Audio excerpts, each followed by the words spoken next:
오늘은 요한일서 5장 1절에서 5절 말씀을 통해서 세상을 이기는 것이라는 제목으로 말씀을 전하고자 합니다. 이제 요한일서가 막바지로 오게 됩니다.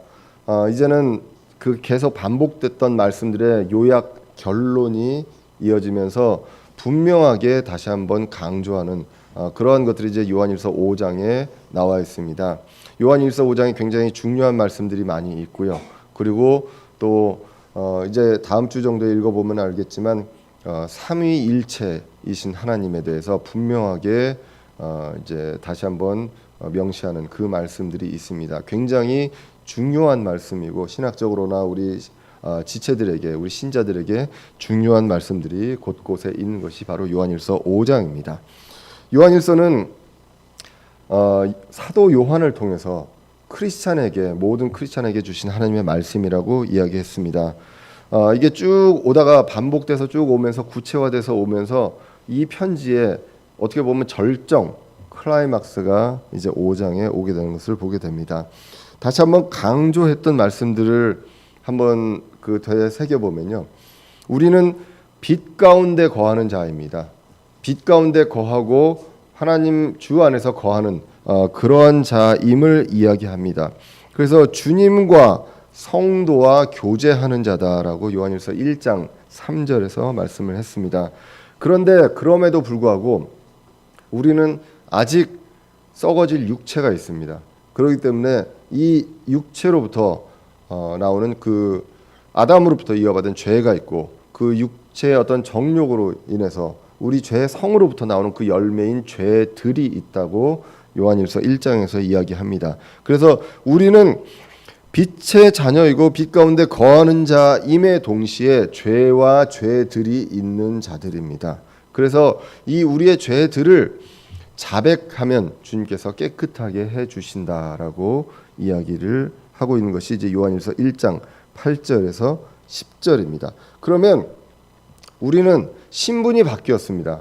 그런 우리의 어떤 신분에 그 도리가 있다고 이야기를 합니다. 그렇기 때문에 명령을 지키는 것이 우리의 도리다. 이 명령을 지키고 안 지킨다고 해서 우리의 구원이 잃어버리는 것이 아니지만 우리는 하나님의 자녀가 된, 그리고 천국 백성이 된 그 도리로서 우리가 주님의 명령을 지키게 됩니다. 그분을 안다고 하면서 명령을 지키지 않는 것은 거짓말하는 것이다라고 요한일서 2장 4절에서 이야기를 합니다. 그리고 이제 그 명령이 무엇이냐? 형제를 사랑하는 것이다라고 요한일서 2장 8절에서 11절에 이야기를 합니다. 이 사랑은요, 원칙적으로 그 완벽한 사랑은 그 누구도 하기 힘듭니다.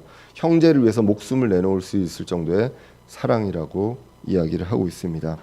그 사랑이 결국은 우리 안에서 구원받은 자가 열매로 이제 성장해 가는 것입니다. 그렇기 때문에 빛의 자녀로서 성장해야 한다. 그래서 이 성장의 단계가 요한일서 2장 12절에서 14절에 나오게 됩니다.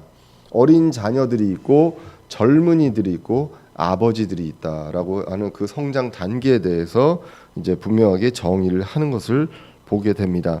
결국은 성장하면서 나오는 것이 우리가 얼마만큼 더 하나님의 기준에서 사랑할 수 있는가, 형제를, 그것으로 이제 보여지는 것, 이것을 이야기하면서 반면에 사랑해야 되는 대상이 형제라면 사랑하는 대상이 아닌 것들, 그 내용에서 가장 큰 것이 나오게 됩니다. 그것이 바로 세상입니다.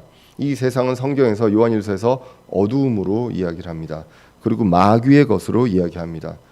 우리가 세상을 보고 세상에 관심을 갖고 사랑하기 쉬운데 이 세상은 사랑할 대상이 아니라는 것을 분명하게 요한일서에서 이야기를 합니다. 세상의 것들은 뭘로 되어 있느냐? 육신의 정욕, 안목의 정욕, 인생의 자랑으로 되어 있다라고 요한일서 2장 16절에서 말씀을 합니다. 우리가 관심을 가질 수밖에 없는 이 정욕, 이 세 가지가 이제 나오는데 마귀는 이것들로 우리를 속인다고 합니다. 그래서 속지 마라라고 이야기를 하고 있습니다. 그러기 위해서 우리는 어떻게 해야 되느냐? 그분 안에 거해야 한다라고 합니다. 구원받은 신자는 우리 안에 주님이 계십니다. 하나님이 우리 안에 거하시고 영원히 떠나지 않는다고 약속하셨습니다. 그런데 우리가 그분 안에 거해야 한다. 속지 않기 위해서, 그리고 우리 열매인 그 형제 사랑이 성장하기 위해서 우리는 그분 안에 거해야 한다라고 이야기를 합니다. 그래서 요한일서 2장 28절에 보면 왜 그러느냐, 그리스도께서 다시 오실 때 우리가 확신을 갖고 그리고 그분 앞에서 부끄러움이 없게 하기 위함이다라고 분명하게 이야기를 합니다. 우리는 확신이 있습니다. 주님 다시 오실 때 공중에서 그분을 만날 것이라는 그 확신이 있고요. 그분 앞에서 부끄러움을 당하지 않게 하기 위해서 우리는 그분 안에 거하면서 영적으로 무엇을 분별하고 사랑해야 할 대상을 분별하고 속지 말아야 할 대상들을 이제 분별한다고 이야기를 하고 있습니다. 그러면서 우리 신분의 원래 신분의 속성에 대해서, 주 캐릭터에 대해서 계속해서 이야기합니다. 우리는 주님의 자녀고 원천적으로 우리는 죄를 지을 수 없는 존재입니다. 그리고 주님이 주신 그 사랑처럼 형제들을 사랑하는 존재여야 합니다. 그런데 아직 우리는 썩어질 육체가 있기 때문에 그 불완전한 면이 있어서 우리의 어떤 신분의 속성은 그러나 그런 것들을 완벽하게 지키지 못하는 이 세상에 있다는 것을 이제 성경이 이야기를 하고 있습니다. 그렇기 때문에 요한일서 3장에서 보면 하나님의 자녀와 마귀의 자녀를 구분하는 것은 굉장히 중요하다. 그것을 뭘로 구분하느냐?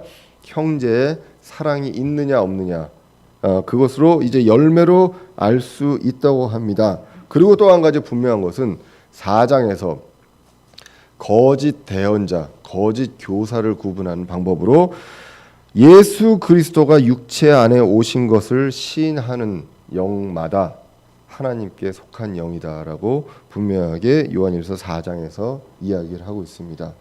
예수 그리스도가 육체 안에 오신 것을 시인한다는 것은 무엇을 얘기합니까? 주님의 사랑을 알고 있다는 것입니다. 하나님은 사랑이십니다. 동시에 하나님의 성품은 거룩하십니다. 그렇기 때문에 하나님의 기준에서 거룩하지 못하냐, 죄가 조금이라도 있는 자들은 하나님과 함께 할 수가 없다는 것을 성경은 분명하게 이야기를 하고 있습니다. 그렇기 때문에 그러한 과정에서 하나님과 함께하게 하기 위한, 우리가 하나님께서 세상을 이처럼 사랑하셨기 때문에 하나님 자신이 이 세상에 오셔서 육체 안에 오셔서 우리를 위해서 우리의 대가를 대신 치러주신 사랑, 목숨을 내어놓으심으로써 대신 치러주신 그 사랑이 있다는 것입니다. 그렇기 때문에 그 사랑이 우리 안에 있고 그 사랑이 우리 안에서 완전하게 되고 그리고 그것이 우리의 사랑이 된다라고 성경이 이야기를 합니다. 그렇기 때문에 그분을 믿는 것과 그분의 사랑을 아는 것, 이것은 다른 것이 아니다. 서로 뗄래야 뗄 수가 없다. 하나님을 믿고 하나님을 안다고 하면서 사랑을 안 할 수 없느냐? 사랑을 안 하느냐? 그럴 수 없다는 것입니다. 그래서 그분의 사랑과 그분의 믿음으로 우리는 살아갑니다. 그런데 그것이 우리 안에서 우리의 사랑이 되고 우리의 믿음이 된다라고 요한일서 4장에서 이야기하는 것을 우리가 지난 시간까지 봤습니다. 갈라디아서 2장 20절을 통해서 우리는 분명히 그것을 봤습니다. 내가 그리스도와 함께 십자가에 못 박혔으나 그럼에도 불구하고 사노라. 그러나 내가 아니요 그리스도께서 내 안에 사시느니라. 내가 지금 내가 육체 안에 사는 삶을 나를 사랑하사 나를 위해 자신을 주신 하나님의 아들의 믿음으로, 누구의 믿음이냐면 내 믿음이 아니라 하나님의 아들의 믿음, 예수 그리스도의 믿음입니다. 그 믿음으로 우리가 산다고 합니다. 오늘 요한일서에서는 하나님의 사랑이 우리 안에 있다고 합니다. 나의 사랑이 아니라 하나님의 사랑이 우리 안에 들어와서 우리 안에서 완전하게 되었다라고 이야기를 했다고 말씀을 드렸습니다. 그래서 이제는 그것이 4장에서 우리의 사랑이 되었다라고, 하나님의 그리스도의 믿음이 우리 안에 들어와서 이제는 우리의 믿음이 완전하게 된 것입니다. 그래서 모든 것들이 다 하나님의 것이 우리 안에 들어온다는 것을 성경은 분명하게 이야기를 하고 있습니다. 그래서 우리가 막 노력을 해가지고 되는 것이 아니라 그 원천이 어디서 왔느냐? 하나님에게서 왔다라는 것. 우리가 주님을 받아들이고 예수 그리스도를 믿고 받아들이는 순간 그것들이 우리에게 들어와서 우리가 이제 그분의 자녀가 된다는 것을 성경은 분명하게 이야기를 하고 있습니다. 자, 그래서 우리는 주님의 자녀는 사랑할 수밖에 없는 자녀다. 사람이다. 형제를 사랑할 수밖에 없다. 이로써 우리가 그분의 자녀인 줄을 세상이 안다라고 합니다. 세상이 우리를 어떻게 합니까? 하나님을 모르는 사람들이 우리를 어떻게 합니까? 우리가 사랑하는 모습을 보고 안다라고 성경이 기록을 하고 있습니다. 이렇게 이야기를 하면서 오늘 본문 5장 1절로 이야기하면서 5장 1절에서 그동안의 말씀들을 이제 정리를 하게 됩니다. 누구든지 예수님께서 그리스도이심을 믿는 자는 하나님에게서 태어났으며 낳으신 그분을 사랑하는 자마다 그분께서 난 자도 사랑하느니라라고 기록을 합니다. 자, 이 본문을 보면요, 어느 거 하나만은 되고 어느 거는 안 되고 이런 것이 아니라 모든 것이 다 하나로 뭉쳐져 있습니다. 예수 그리스도께서요, 그리스도이심을 믿는 자는 하나님에게서 태어난 자라고 합니다. 이제 하나님의 자녀라는 것입니다. 그렇기 때문에 우리는 낳아주신 그분을 사랑합니다. 그래서 낳으신 그분을 사랑하는 자, 이게 하나님에게서 태어난 자입니다. 그 사람들이 누구냐? 예수님께서 그리스도이심을 믿는 자라고 얘기합니다. 그러한 자마다 그분에게서 난 자도 사랑하느니라, 형제들을 사랑한다라고 분명하게 정의를 하고 있습니다. 누구든지 예수님께서 그리스도이심을 믿는 자라는 것입니다. 이 말이 무엇을 뜻하는지 우리가 요한일서 전체를 보면 알 수가 있습니다. 하나님은 거룩하신 분이고 예수님은 하나님이시고 생명의 말씀의 하나님이셨고 아들 하나님이셨고 육체 안에 오셔서 생명을 내놓는 그러한 사랑, 대가를 치르는 사랑을 통해서 우리를 자녀 삼으셨다는 것을 이야기합니다. 이 예수님이 그리스도셨다는 것은 이것을 이야기합니다. 그리고 또 무엇을 얘기합니까? 다시 오시고 우리가 그것을 만난다는 것을 요한일서에서 분명하게 이야기를 하고 있습니다. 이 모든 것을 믿는 자라는 것입니다. 그 믿는 자는 어떤 것이다라고 이제 오늘 본문에서 이야기를 했습니다. 그 믿는 자는 하나님에게서 태어났고 그리고 하나님을 사랑하고 형제를 사랑하는 자다라고 성경이 이야기를 합니다. 어떤 주석에서는 이제 이 말씀을 보고 이 구절이 환난기 때의 내용이다. 왜냐하면 지금 이 시대에서는 마귀도 예수님이 그리스도이심을 믿었다라고 이야기를 합니다. 사복음서에 보면 마귀가 예수님을 보면서 하나님의 아들이신 예수님이여라고 얘기하면서 제발 좀 저 놔두세요라고 이야기를 하지요. 자, 그러면 마귀도 하나님에게서 난 자인가? 그렇지 않다라는 것입니다.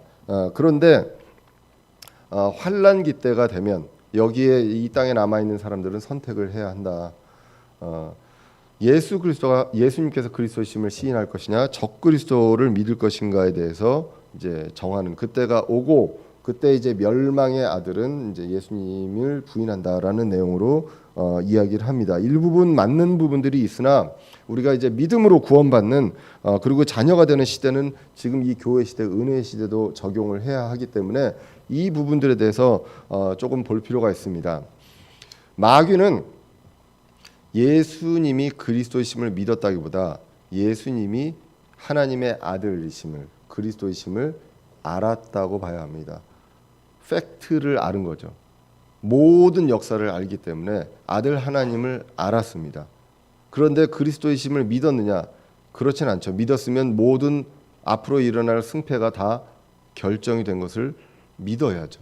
근데 그렇지 않았다는 것입니다. 그렇기 때문에 아는 것과 이 모든 것들을, 이 과거의 이 팩트와 이런 것들을 아는 것과 전체를 다 믿는 것, 이것은 다르다는 것을 우리가 보게 됩니다.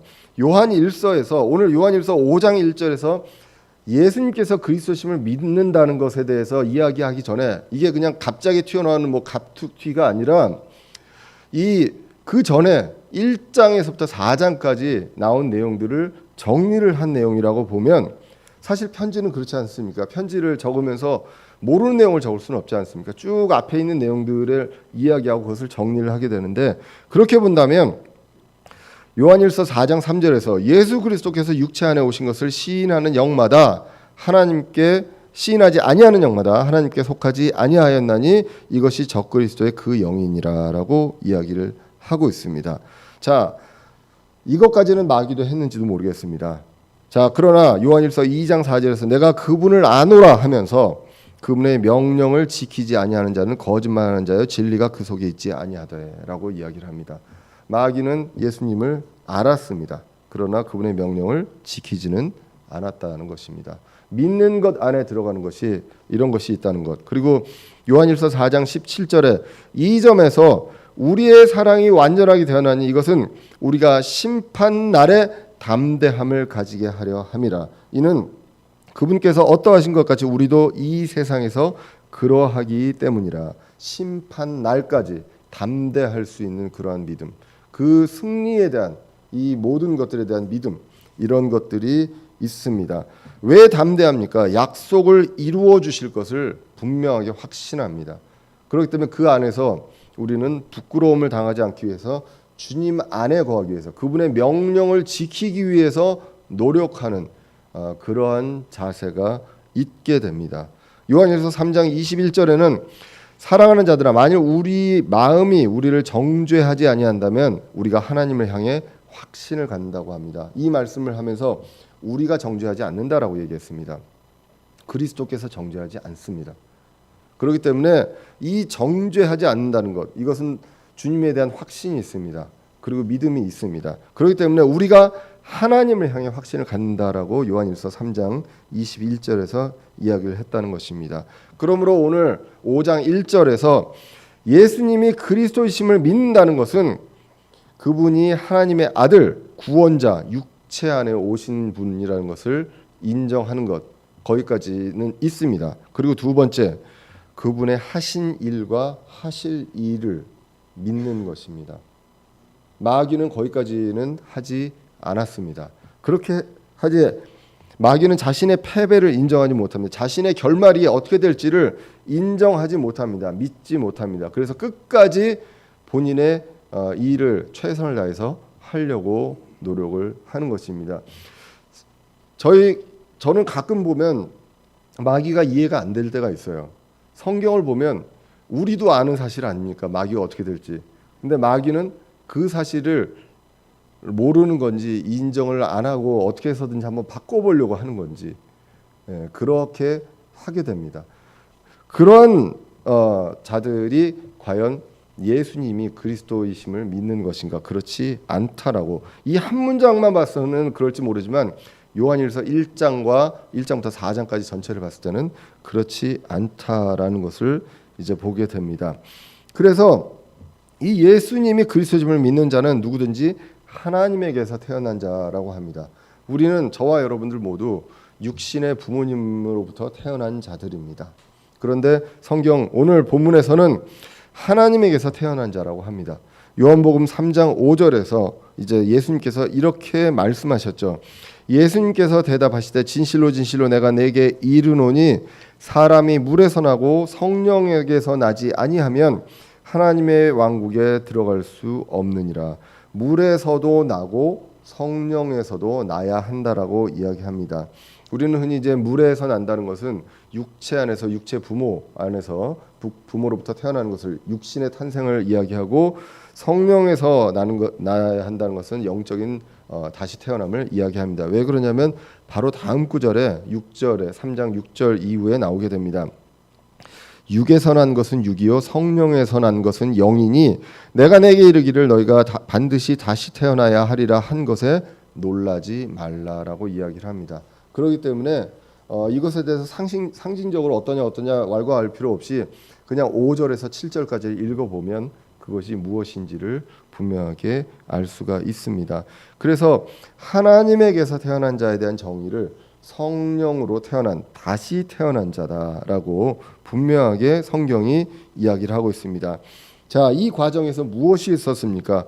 복음으로 말씀으로 다시 태어났다고 합니다. 베드로전서 1장 23절에 보시면 너희가 다시 태어난 것은 썩을 씨에서 난 것이 아니요 썩지 아니할 씨에서 난 것이니 살아 있고 영원히 거하는 하나님의 말씀으로 된 것이니라. 모든 육체는 풀과 같고 사람의 모든 영광은 풀의 꽃과 같으니라. 풀은 마르고 그것의 꽃은 떨어지되 오직 주의 말씀은 영원토록 지속되나니 복음으로 너희에게 선포된 말씀이 이 말씀이니라라고 분명하게 이야기를 하고 있습니다. 우리가 태어난 것은 썩지 아니할 하나님의 말씀으로 복음으로 된 것이다라고 이야기를 하고 있습니다. 자, 그래서 이제 다시 본문으로 보면요, 예수님께서 그리스도심을 믿는 자들은요 다시 태어난 자들입니다. 하나님에게서부터 태어난 자들이다라고. 그래서 우리가 아버지 하나님, 하나님 아버지라고 부르게 됩니다. 그리고 두 번째로 오늘 1절에서 얘기한 게 낳아주신 그분을 사랑합니다. 하나님을 사랑합니다. 그리고 하나님을 사랑하고 형제를 사랑합니다. 하나님을 사랑한다고 하면서 형제를 사랑하지 않는다, 이것이 말이 되지 않는다는 것입니다. 하나님을 사랑한다면 형제도 분명히 사랑한다는 것, 그것을 이제 1절에서 이야기합니다. 이것이 우리 신분의 속성입니다. 그렇기 때문에 부활한 우리가, 완전히 육체적으로 부활한 우리는 완벽하게 그것들을 할 것입니다. 그런데 그 전에라도, 우리는 육체의 부활 전에도 당연히 우리가 신분적으로 따라야 할 명령, 도리가 바로 형제의 사랑이라는 것입니다. 자, 그래서 2절에서 이렇게 말씀합니다. 우리가 하나님을 사랑하고 그분의 명령들을 지킬 때 이로써 우리가 하나님의 자녀들을 사랑하는 줄 아나니라고 다시 한번 이야기를 합니다. 하나님을 사랑합니다. 그리고 그분의 명령을 지킬 때에 무엇을 합니까? 우리가 하나님의 자녀들을 사랑하는 줄 안다고 합니다. 예, 그 명령과 하나님의 명령과 하나님의 자녀를 사랑하는 것, 이것은 뗄래야 뗄 수가 없고, 하나님을 사랑하는 것도 뗄래야 뗄 수가 없다는 것입니다. 우리는요 낳으신 하나님을 압니다. 우리를 이제 그 영적으로 태어난, 영적으로 우리를 낳아주신 아버지를 압니다. 그리고 그 사랑을 깨달았습니다.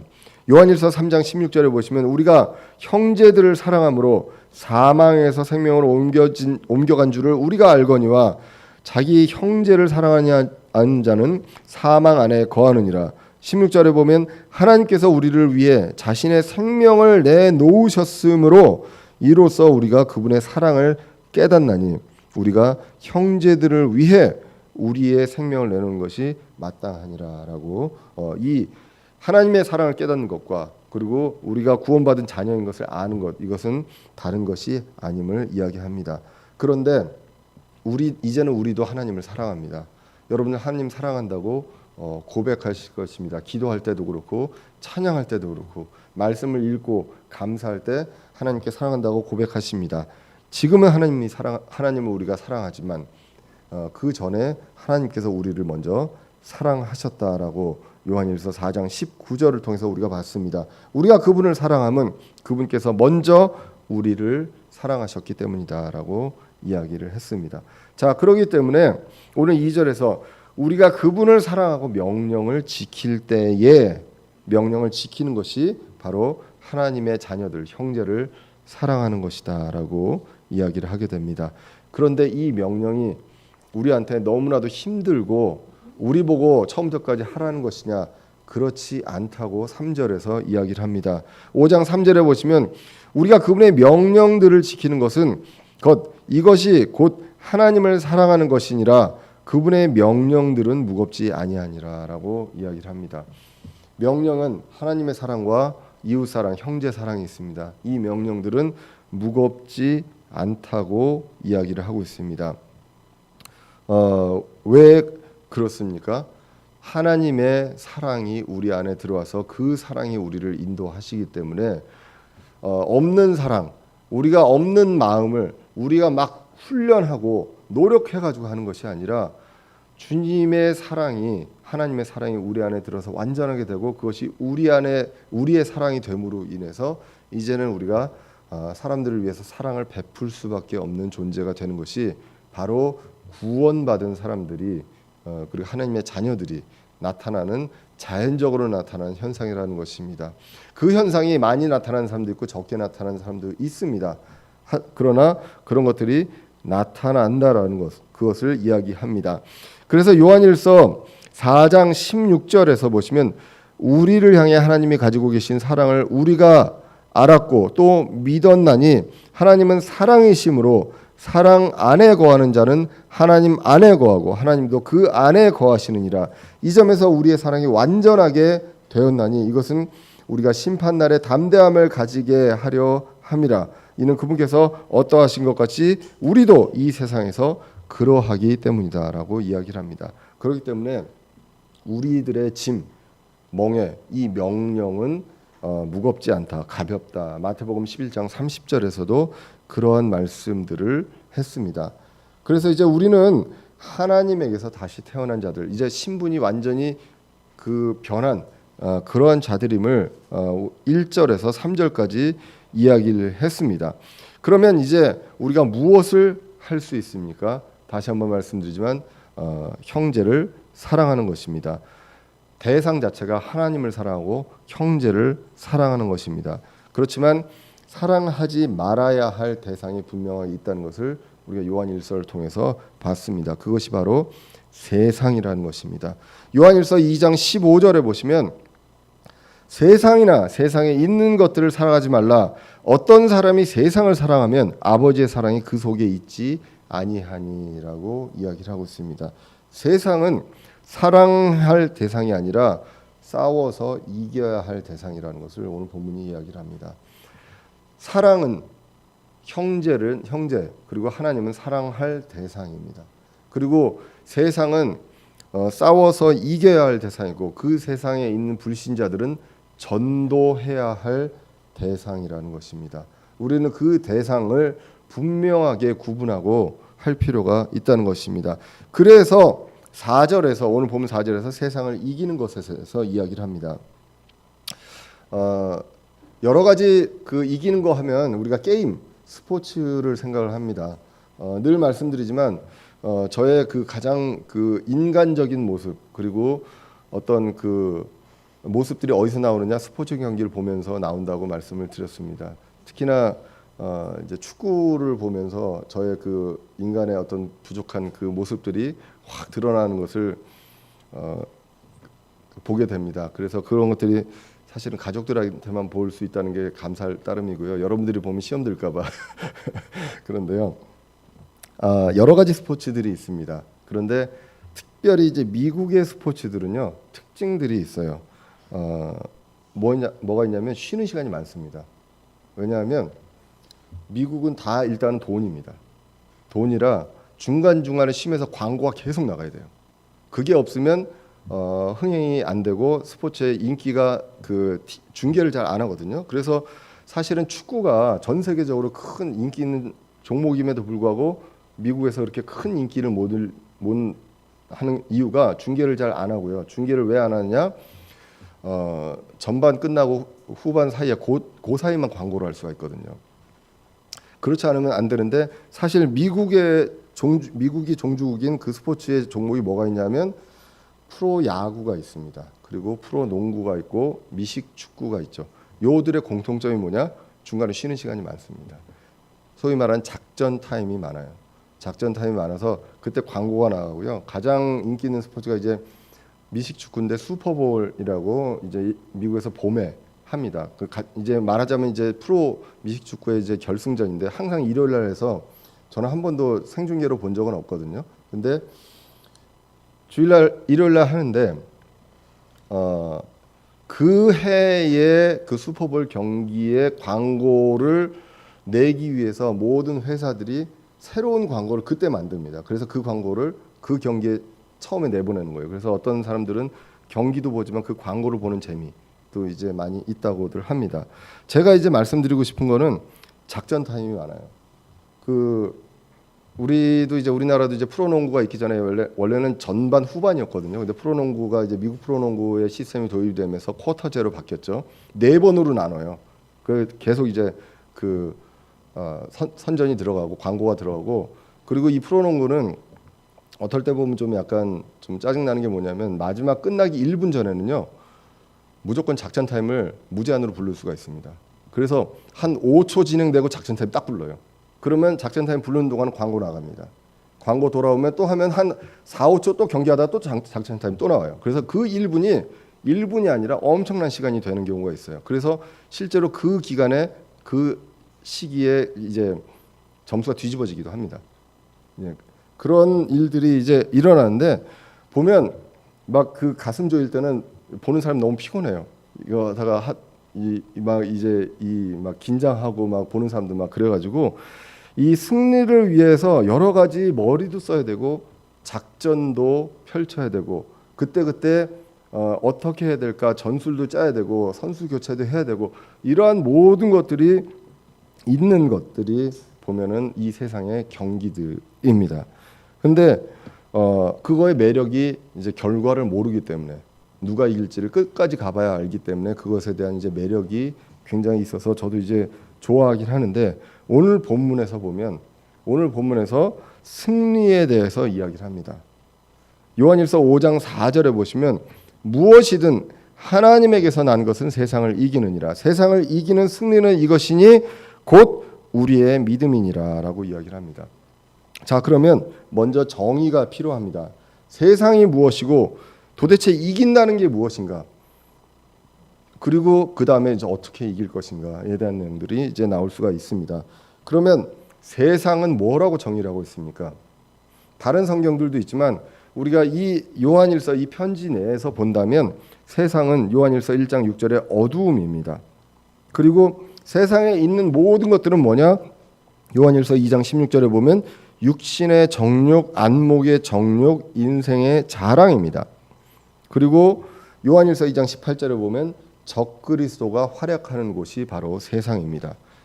그리고 요한일서 2장 26절에 보시면 늘 하나님의 자녀를 유혹을 합니다. 그리고 요한일서 5장 19절에 보면 사악한 곳입니다. 세상은 절대 선한 곳, 나은 곳으로 가는 곳이 아니라는 것입니다. 결국 여기에 관심을 갖고 여기에 현혹되고 한다면 그리고 그래서 하나님을 믿지 않고 여기에 대한 관심을 갖고 가는 그 불신자들은 결국 멸망하고 사망하게 되는 영원한 사망으로 가는 그 내용들이 이제 나오게 됩니다. 결국 유혹한 것은 왜 그러냐? 멸망의 길로 인도하려고 하기 때문입니다. 그것이 바로 세상입니다. 그러면 승리는 무엇일까요? 승리는 성경에서 오늘 요한일서 얘기하는 승리를 보면 이 승리가 여기서 처음 나오는데 그 안에 세상이 나오고 여러 가지를 나왔을 때 이 모든 것들을 밟아 죽이고 괴멸시키고 찌르고 무찌르라고 나오는 경우가 한 구절도 없습니다. 결국 죽이고 없애버리고 나은 세상을 건설하자는 것이 아니라는 그것이 승리의 정의가 아니라는 것입니다. 요한일서의 내용을 보면 속지 말라는 것입니다. 그리고 그것들을 사랑하지 말라는 것입니다. 그리고 결국은 이것들을 통해서 사랑해야 될 대상 그것들을 우리가 분명히 하고 믿어야 될 대상을 분명히 하고 그것을 통해서 이제 사망이 오는 그 사망으로 가는 길에서 이제 벗어나게 됩니다. 그래서 부활하고 그분 앞에 서는 것을 이야기를 하고 있습니다. 에베소서 6장 12절에 보시면 우리는 살과 피와 맞붙어 싸우지 아니하고 정사들과 권능들과 이 세상 어둠의 치리자들과 높은 처소들에 있는 영적 사악함과 맞붙어 싸우느니라라고 분명하게 이야기합니다. 대상 자체가 사람이 아니라는 것입니다. 그래서 어떤 존재와 싸워서 이기고 뭐 해서 하는 것이 우리 성경에서 얘기하는 승리가 아니라는 것. 그들이 유혹하려고 하는 것들을 속지 않고 그리고 영적으로 분별하고 그리고 우리가 해야 될 하나님의 명령을 지키는 것 이것이 요한 1서에서 이야기하는 승리다라는 것을 우리가 요한 1서 전체를 통해서 볼 수가 있습니다. 오늘 본문 4절에서 무엇이든지 하나님에게서 난 것은 세상을 이긴다라고 분명하게 정의를 하고 있습니다. 앞으로 우리가 너희들이 어떻게 노력하고 어떻게 작전을 짜고 어떻게 전술을 짜고 어떻게 무장을 해야 이기느냐가 아닙니다. 하나님에게서 난 자는 세상을 이긴다라고 분명하게 성경이 정의를 하고 있다는 것입니다. 그런데 난 자가 아니라 하나님에게서 난 것입니다. 그래서 우리 하나님의 자녀뿐만 아니라 그 무엇이든지 이긴다라는 것입니다. 그래서 보면 주님은 이미 이기셨다고 기록을 합니다. 요한복음 16장 33절에 너희에게 이 일들을 말하는 것은 너희가 내 안에서 평안을 누리게 하려 함이라. 세상에서는 너희가 환난을 당할 터이나 기운을 내라. 내가 세상을 이기었노라 하시니라라고 기록을 하고 있습니다. 세상에서 예수님은 세상을 어떻게 이기셨습니까? 예수님은 핍박을 당하셨습니다. 예수님은 그 핍박을 당하면서 예수님을 보면서 우리가 해야 될 것을 가르쳐 주셨습니다. 하나님의 사랑과 형제의 사랑에 대한 것들을 가르쳐 주셨죠. 그리고 십자가에 못 박히셨습니다. 그냥 사람들을 다 불러서 그 당시에 그 많은 사람들과 함께 나라를 뒤집어 엎어가지고 그냥 왕국을 건설할 수도 있으셨음에도 불구하고 그렇지 않았는데 예수님은 승리하셨다고, 이기셨다고 정의를 하셨다는 것입니다.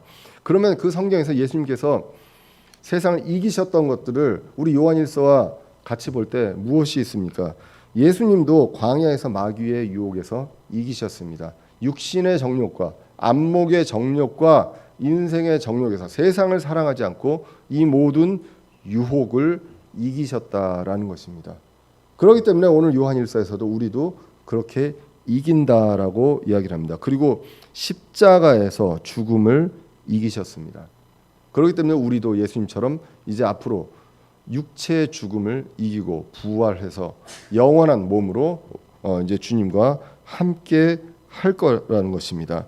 요한복음 1장 12절에 그분을 받아들인 자들 곧 그분의 이름을 믿는 자들에게는 다 하나님의 아들이 되는 권능을 그분께서 주셨다라는 것입니다. 그렇기 때문에 우리의 신분은 분명합니다. 하나님께로부터 태어난 자들로서 우리는 이긴다. 예수님께서 이미 이기셨고 우리도 이긴다라고 이야기합니다. 마태복음 16장 18절에서도 지옥의 문들이 이기지 못할 것이라고 분명하게 이야기를 했었습니다. 그러면 하나님에게서 난 것 어느 것이라도 이긴다고 세상을 이긴다고 합니다. 그러면 하나님에게서 난 것 중에 우리에게 있는 것이 무엇이냐라는 것을 우리가 볼 필요가 있는 것이죠. 우리 안에 있는 세상을 이기는 승리는 오늘 본문이 이제 믿음이라고 우리의 믿음이라고 이야기를 합니다. 성경은 늘 오늘 요한일서도 얘기하지만 하나님의 사랑을 얘기합니다. 그리고 하나님의 사랑이 우리 안에 들어와서 우리의 사랑이 되고 완전하게 됐다고 얘기합니다. 그리고 구원받는 그 믿음 그것이 예수 그리스도의 믿음이었습니다. 그 믿음이 우리 안에 들어와서 우리의 믿음이 되는 것입니다. 그렇기 때문에 오늘 이제 4절에서 얘기하는 것 세상을 이기는 승리는 이것이니 곧 우리의 믿음이다라고 이야기를 한다는 것입니다. 에베소서 3장 12절에 보시면 그리스도 안에서 우리가 그분의 믿음을 통해 담대함을 가지며 또 확신 있게 나아감을 얻느니라. 누구의 믿음으로요? 우리의 믿음이 아니라 그분의 믿음입니다. 그분의 믿음으로 이렇게 됨을 이야기합니다. 요한일서 4장 4절에서 얘기했습니다. 어린 자녀들아 너희는 하나님께 속하였고 또 그들을 이기었나니 이는 너희 안에 계신 그분이 세상에 있는 그보다 더 크시기 때문이라. 이미 이겼다고 이야기를 하고 있습니다. 그러면 무엇이 이겼습니까? 세상의 속임수, 유혹을 이기는 것입니다. 그리고 죽음을 이기는 것, 그것입니다. 그래서 사랑해야 할 대상을 분명히 아는 존재, 그것이 바로 신자인데 그 사람들이 승자가 되는 것입니다. 그렇기 때문에 하나님에게서 난 것은 모두 다 이기는데 그것이 우리의 믿음이기 때문에 우리가 이긴다라고 오늘 5절이 이야기합니다. 예수님께서 하나님의 아들이심을 믿는 자가 아니면 누가 세상을 이기는 자냐라고 이야기를 합니다. 승패가 결정된 싸움입니다. 우리가 이깁니다. 그리고 이기고 있고 또 영원히 이길 것이다. 무엇으로요? 믿음으로 그렇게 된다고 합니다. 그래서 요한일서에서 이야기하지만 갑자기 여기서 믿음이 나오는 것이 아니라 하나님의 사랑이 나오고요. 이 사랑과 믿음이 이제 같이 나온다. 이것은 뗄래야 뗄 수 없는 것이다라고 이야기를 했습니다. 그래서 로마서 1장 17절에 복음에는 하나님의 의가 믿음에서 믿음까지 계시되었나니 이것은 기록된 바 의인은 믿음으로 살리라 함과 같으니라. 우리 의인은 믿음으로 삽니다. 그리스도의 믿음으로 삽니다. 그리스도의 하나님의 사랑으로 시작을 합니다. 다시 태어난 우리 안에 우리의 믿음과 우리의 사랑이 있는데 그 원천이 하나님의 사랑이요 그리스도의 믿음이라는 것입니다. 그렇기 때문에 하나님에게서 난 것을 가지고 있는 자들은 당연히 승리하게 됩니다. 아까도 말씀드렸지만 세상의 게임이라든가 전쟁 이런 것들은 승리의 결과를 모릅니다. 그것이 매력일 수 있습니다. 그러나 불안합니다. 그런데 우리에겐 불안함이 없기 때문에 평안하라고 예수님께서 이제 말씀을 하신 것입니다. 오늘의 승리, 믿음, 여러분들 잘 믿으면, 여러분들이 잘 생활하면 승리하고 그렇지 않으면 패배합니까? 그렇지 않다는 것을 이야기합니다. 승리가 무엇인지 우리가 알 필요가 있다는 것입니다. 세상은 멸망으로 가고 있습니다. 더욱더 악해지고 있습니다. 이렇게 가는 것을 보면 우리가 지고 있는 것입니까? 그렇지 않다는 것. 승리의 개념을 우리가 알 필요가 있다는 것입니다. 늘 말씀드리지만 저는 언제일지 모르지만 우리나라도 이제 그 차별금지법이 통과될 것이라고 생각합니다. 왜냐하면 다른 나라들, 미국이나 유럽도 이미 다 그것이 시행이 되고 있고요. 그렇게 됩니다. 어쩌면 늘 제가 말씀드리지만 이제 그 차별금지법이 통과되는 순간 어쩌면 우리 교회 유튜브 사이트에 설교 동영상을 다 내려야 될 수도 있을지 모르겠습니다. 그런 날이 올 수 있고요. 왜냐하면 우리가 결국은 성경적인 기준으로 동성애가 죄라는 것은 분명하게 우리가 이야기해야 되고요. 그걸 이야기 안 하고 복음을 얘기할 수는 없습니다. 그런 상황이 왔을 때 우리가 어떻게 대처했나 모르겠습니다. 저도 아직 이제 내려야 될 수도 있고 뭐 그럴 수도 있는데 그냥 우리 안에서 그냥 말씀을 전하는 것 그것만 해야 될 수도 있습니다. 그러면 그 유튜브 동영상을 내린다고 우리가 지는 것입니까? 성경은 이기는 것에 대한 정의를 그렇게 이야기하고 있지 않다는 것입니다. 세상을 바꾸는 것이 이기는 것이 아니라는 것입니다. 우리는 이 세상에 멸망해가는 이 세상에서 우리가 무엇을 해야 될지 주님의 명령을 지키고 그것을 따르는 것 그것이 있습니다. 우리는요 이미 이긴 자들이에요. 그리고 이길 것입니다. 앞으로도. 그런데 이 결정된 것 안에서 멸망으로 치닫고 있는 이 세상에서 그러면 우리는 이 세상의 유혹에 흔들리지 말고 그리고 마귀의 자녀이고 어떤 교회가 거짓 교사인지 이런 것들을 영적으로 분별하고 그리고 예수님이 오시기 전에 한 사람이라도 그 우리의 복음을 바르게 전해서 주님 앞으로 보내는 것 그것이 우리가 해야 될 도리인 것이지 여기에서 무엇을 어떻게 해서 시간을 한 1년 내에 올 것을 5년 내로 늘렸다 이랬다고 우리가 승리하는 그러한 것들이 아님을 우리가 요한 1서를 통해서 분명하게 봅니다. 우리가 세상에 대한 정리를 해야 되고요. 승리에 대한 정의를 할 필요가 있다는 것입니다. 그리고 승리에 대한 정의를 하게 되면 우리가 작전을 짜야 됩니까? 작전을 짤 필요가 없어요. 우리가 뭘로 이깁니까? 믿음으로 이기는 것입니다. 작전과 우리가 훈련을 하고 체력적인 훈련을 하고 무기를 뭘 갖고 해서 이기는 것이 아니라 믿음으로 이긴다고 합니다. 믿음을 갖고 있는 자는 이미 이긴 자고 앞으로 우리가 이 육체와 죽음도 이길 자들이기 때문에 그렇기 때문에 오늘 성경은 믿음으로 이긴다고 합니다. 어떤 환란이 올지 모릅니다. 지금 이 코로나 누구도 예상을 못했는데 이렇게 될 줄, 이렇게 가까이 이렇게 오게 될 줄, 그리고 앞으로 이것에 대해서 어떻게 회복될지 분명하게 정확하게 예언한 사람은 없습니다. 그럼에도 불구하고 어려움이 오고 이거보다 더 극심한 어려움이 앞으로도 올지라도 우리는 이긴 자다라는 것입니다. 왜 그러냐? 믿음 때문이라는 것입니다. 하나님에게서 난 것을 우리가 갖고 있기 때문에 믿는 것이지, 이긴 것이지 우리가 잘 대처해서 우리가 뭔가를 해서 그래서 이긴 것이 아님을 우리는 분명하게 볼 필요가 있습니다. 그렇기 때문에 우리가 불안해할 것이 아니라 우리가 해야 할 것들을 하는 것, 그것이 이제 이긴 자로서의 도리다라는 것을 성경이 이야기합니다. 그분의 것이 우리 안에 내 것이 되었음을 우리는 늘 기억하고 담대하게 평안하게 우리가 해야 할 것들을 충실하게 주님 다시 오시는 날까지 해 나가는 저와 여러분들 대전의 침례교회 성도들 되시기를 간절히 기원합니다. 기도하겠습니다.